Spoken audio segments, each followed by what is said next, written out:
With 25% of the world's arable land in our possession, why should we ever have to get food aid from other nations?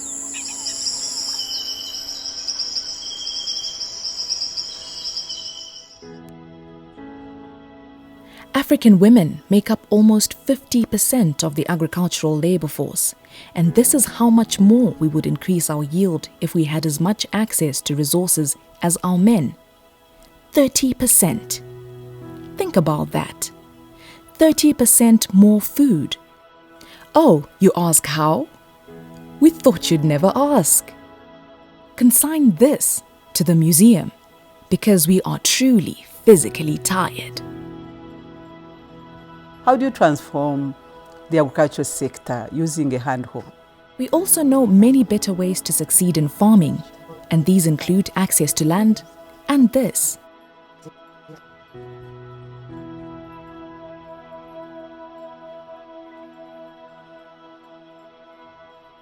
Here is one African woman farmer's story.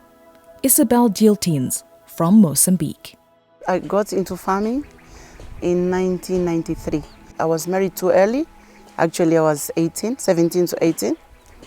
I had my kids, and afterwards I went to school just to set a good example to my children. I have got a degree in law, but since my passion is farming, I came back farming. We have got cows, we have got pigs, we have got leeches, basically. We have got strawberries and bananas as well. This is basically a fruit farm.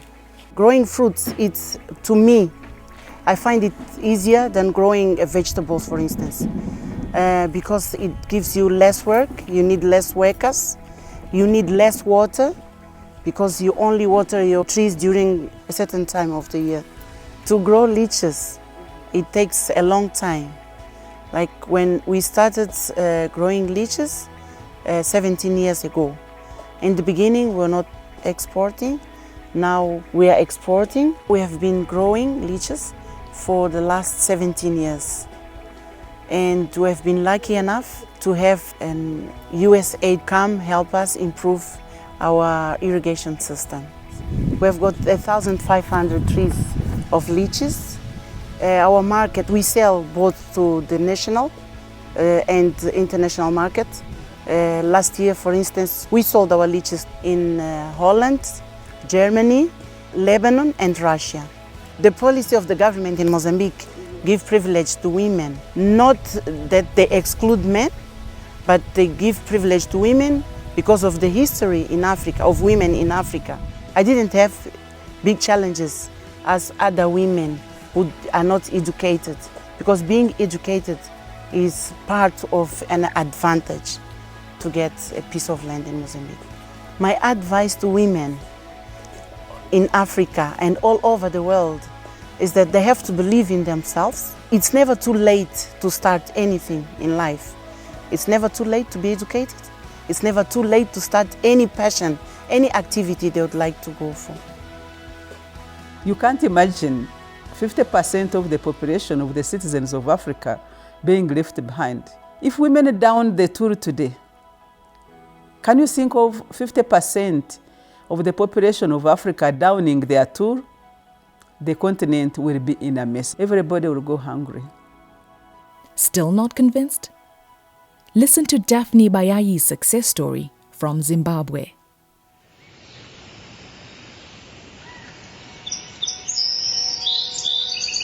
I actually started farming on a full-time basis in 2008. This is when we managed to secure a farm through the land reform program. Prior to that, I was working as an industrial metallurgist. I came into farming not by accident. I've always had a passion for farming. I love livestock. I love the sight of crops in the field. And it's just the opportunity that had never availed itself. The policies of our government have been able to ensure that we have land. They've given us land. A couple of years into the land reform program, government enabled women to own land in their own capacity. So I would say government policy has been very favorable to women in agriculture. Our farm is located in a tobacco producing region. Our main crop on this farm is actually tobacco. We grow 25 hectares of tobacco, half of which is done under irrigation and the other half is done on dry land. Our contractors actually purchase all our product as long as it meets with their specifications. So contract farming has enabled me to produce a world-class product that can fetch world-class prices. We do livestock production on the farm. Our numbers at the moment are still low. It's an area that we are putting more and more finances into so that we grow our cattle herd and we feed into our local market and also into the national market.